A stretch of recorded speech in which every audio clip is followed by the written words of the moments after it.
All right, this is Craig LeBlanc with the Daily Parks and Rec Show, live weekdays, 12 noon Eastern, episode number 31. Thank you guys so much for attending. We've got a lot of exciting stuff happening in January. This was the time that we were really setting everything up. December, January, really getting a lot of feedback. And wow, the feedback has just been amazing. A couple of topics we're going to be covering here in the future, or the direction we'll be taking the show. Maintenance Monday is pretty much a set deal now. It's just a matter of scheduling everybody in. So be looking for Maintenance Mondays on starting in February.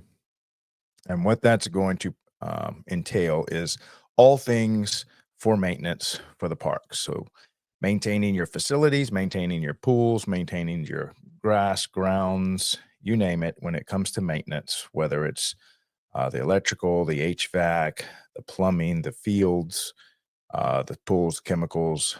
We're going to start reaching out to superintendents, specialists, tradesmen that work in the Parks and Rec industry to start creating a really good content library for maintenance of your park system. Um, that seems to be far and away the largest content push that we're being encouraged to make. Okay, on top of that, the second biggest one, this may end up turning into a weekly show as well, at least monthly, is all about career path students, university professors, colleges within those universities that teach towards the career path of parks and recreation. We want to get the students, the professors, graduates, um, that whole the whole encouraging kids that are in college to look at and consider going into Parks and Rec, and trying to highlight the universities and professors and classes that are being taught that are preparing you for that career choice. So that's going to be a big push for us. Again, that's probably going to be a monthly show, might be a weekly show. We'll see how it pans out. The other one is state associations. Why should you attend? What's the work they are doing, whether it's political, whether it's or legislation rather, whether it's CEUs, networking is huge in the state associations. We want to get good representation, creating regular content around what's going on, what's the purpose of uh, Recreation and Park State Association, why you should attend, um, why you should get your staff people there, what's the value it's bringing to the Parks and Rec community. This is going to be a big one as well. Again, this may be a monthly show, might be a weekly show. I don't think we can't do too many weekly shows. We only got 5 days to do. So we'll see how that goes as well. And the other topic that we're getting a lot of requests around is grant writing. What a great topic there. Um, and we've added something to this. Thank you, Patrick, for this term, external funding opportunities. And grant writing would be one of the external funding opportunities. So would large gift benefactor donation, any type of fundraising that you're doing, matching gifts, stuff like that. What are all the external fundraising opportunities that you can do outside of your regular tax that comes in through either property tax or sales tax? That's typically what um, funding these park systems that we are running. So those are the four topics we've got so far: maintenance, education, state associations, grant, external funding opportunities. Any more, please suggest to us. We're going to start something new here on the Daily Show. The Parks and Rec Daily Show is now going to have a critique of the day. So this is to encourage people to give me critiques, feedback. Don't worry, I have no feelings. So it's okay if you are harsh on me, telling me what's not good, what could be improved. Um, we're only 31 episodes in, so we expect to have lots of improvements, lots of iterations. I've learned, if anything, that you get your product out there. Our product here is the Daily Parks and Rec Show, and get feedback from people who are consuming it, who are passing it on, just the members, your fans, listeners. And we know that we're just trying to launch version 1. I think we've pretty much got version 1 launched, which was get the 4 platforms up as far as, get an account on LinkedIn, on YouTube, on Facebook, and on X. All those are up and running. Not all of them we can go live. We're still waiting to reach critical mass. So it's good that we don't go live yet while we're still making a lot of tweaks. But anyway, critique of the day comes from Ashley Coulter. Thank you so much. Deputy Director of the City of Frankfort Parks, Kentucky. She was actually one of the first people we interviewed live and in person at the the Kentucky Parks and Rec Society a few months ago. She said, love the little YouTube shorts too. Maybe it has to be this way, but the little post on Facebook that says something about if you want to stream like this, use this platform. That seems a little spammy to me. Maybe better suited posts in the comments. I don't know if it's improving the show views or stuff. So I actually saw that too. Agreed with you that on Ashley. Let's see if we can do something about that. So let's see. Catlin, if you're listening to this when you're editing, if there's a way that we can remove that, I don't know what even's causing that stuff, but that is a great critique. Sometimes when you have a unpaid or paid version or something, if you don't click it, they'll leave a logo promotion for the software company that we use. So I haven't seen that on, like, say, we're using StreamYard right now. They don't have their logo on here because we have a paid version. Oh, speaking of logos, we have got a logo up there that's a little different. It's not the one.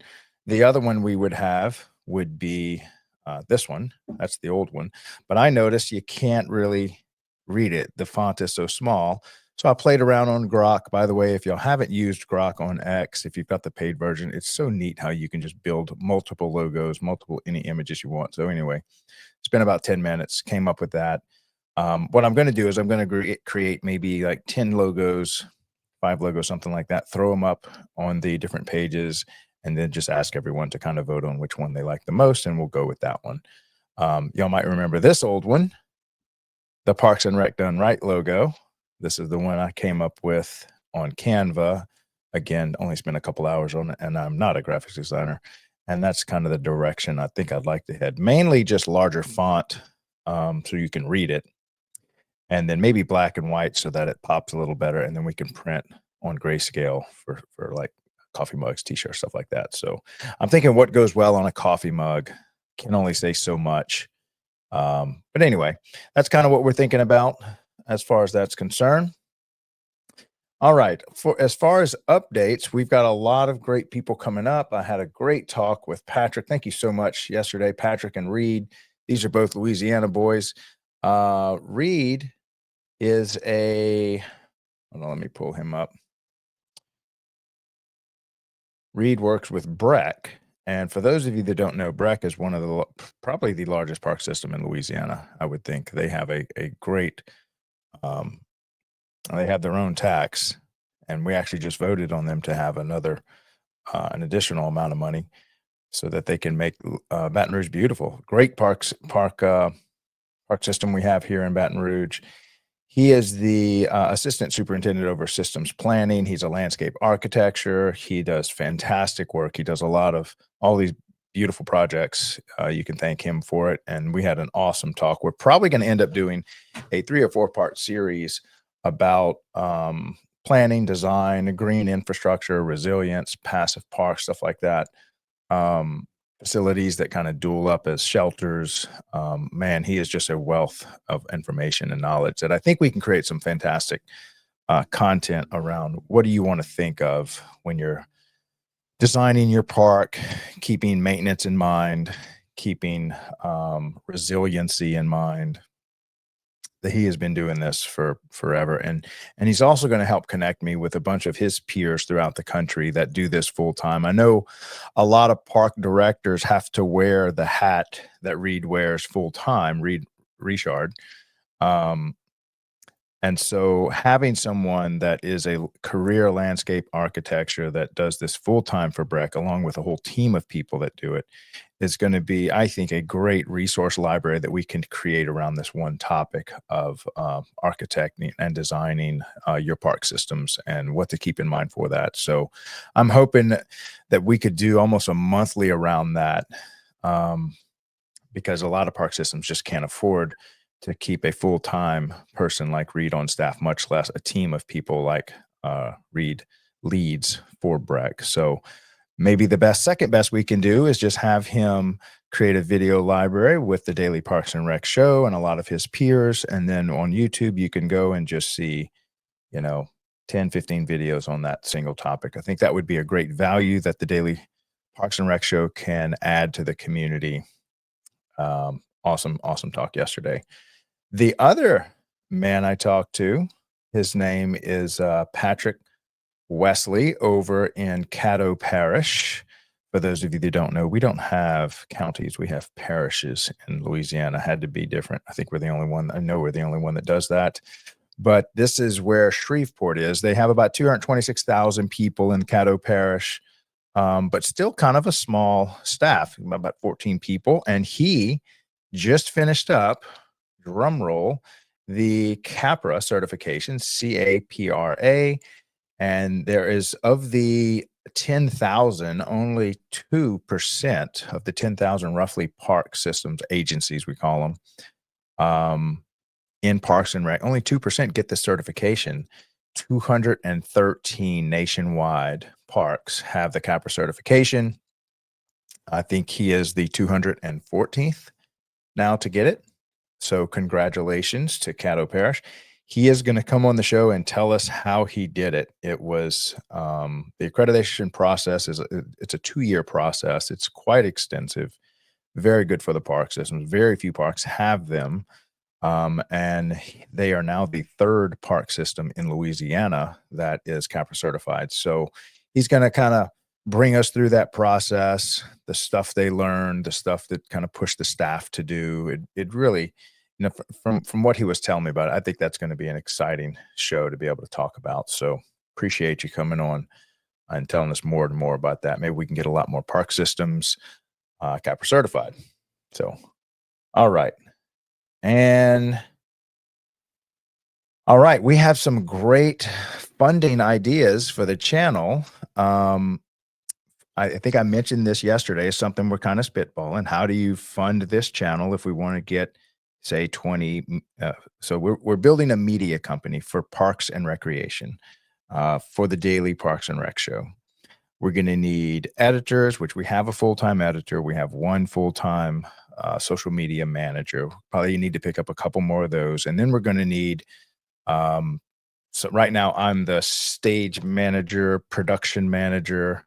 This is not my craft, but I've worked with Nate, who is a full-blown production manager, and the difference in quality that he does. Matter of fact, all of this sound equipment stuff, you can thank him for helping spec it out, and I set it up. But we need to build like a whole sound stage here. We're basically trying to produce a media company for that. And so I would imagine we're probably going to end up somewhere 10 to 20 staff. I'm currently funding this myself as a passion project, but I would like it long term to be able to be self-sustaining. So we can advertise for the many vendors that support Parks and Rec. That would be one route. But another route that we thought of was the Girl Scout cookie model. Girl Scouts, we don't think of them as cookie makers, but they sure do sell $800 million worth of cookies last year to fund Girl Scouts going to camps and stuff. And so in a similar way, we could think of what is a Girl Scout cookie product that we could sell for the show that everyone in Parks and Rec needs. For those of you who don't know, I used to manufacture, I was a lighting engineer and manufactured super high quality LED lights that would last a long time. That's one of them right there over, well, Row. There we go, right there. And there's Fro. And so we would make these to replace the 1500 watt metal halides. They had amazing world-class drivers and chips. These suckers would last forever, and there's thousands of them all over the country.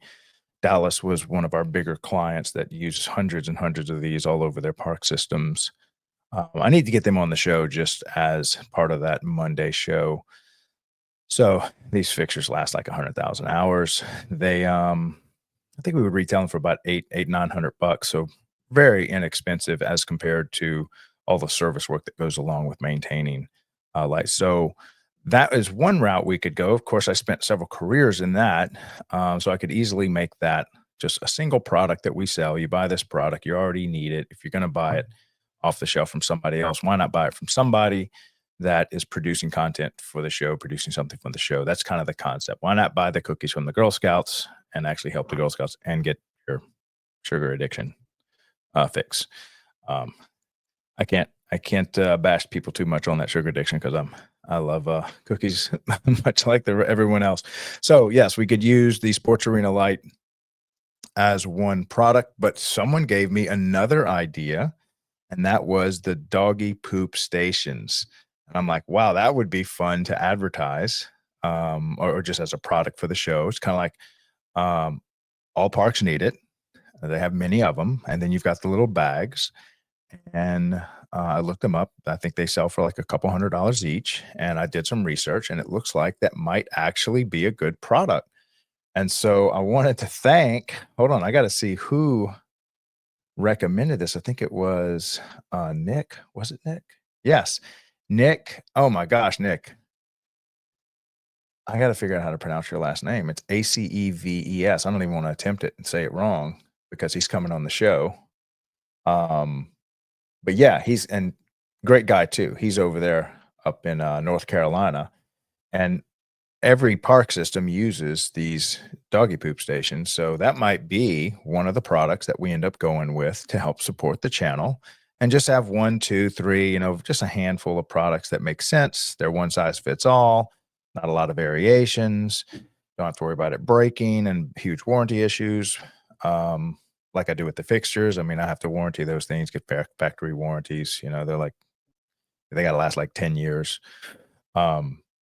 And there's all different varieties, whether it's wattage or amperage, voltage, stuff like that. But doggy poop station, one size fits all.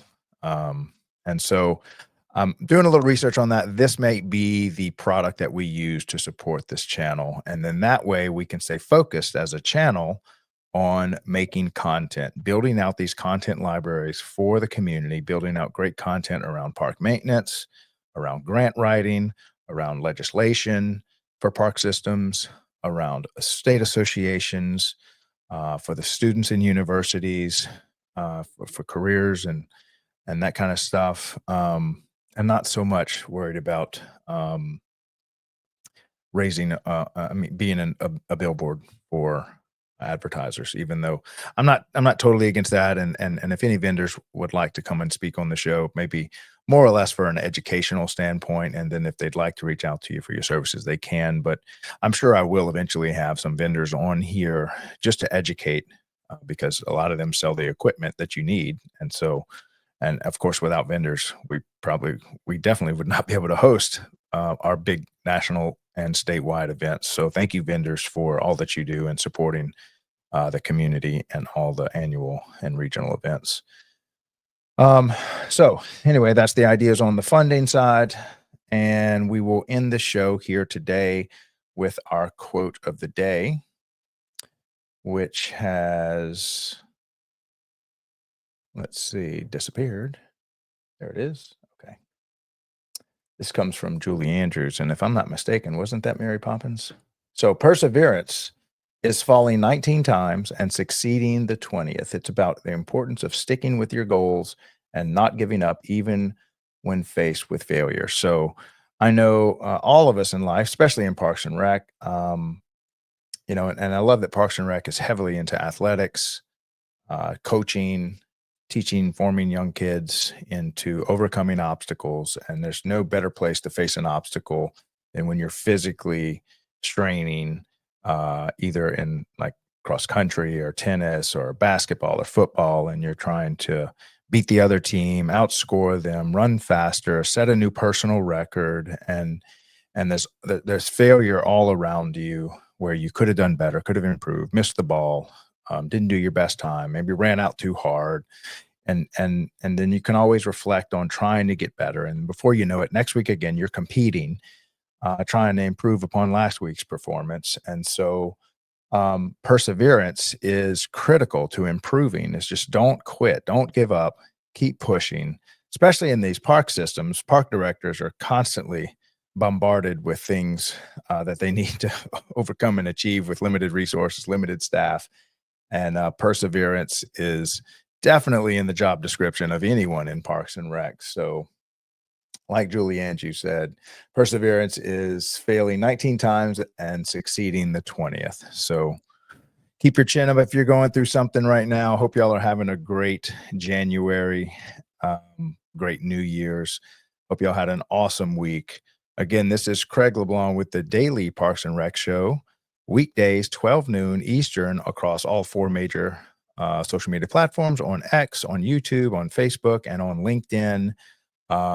If people are reaching out to you to come onto the show or come help give advice to the show or have a phone call with me, please accept it so that I can get as much information as I can from y'all. Great feedback I'm getting so far. Keep it coming.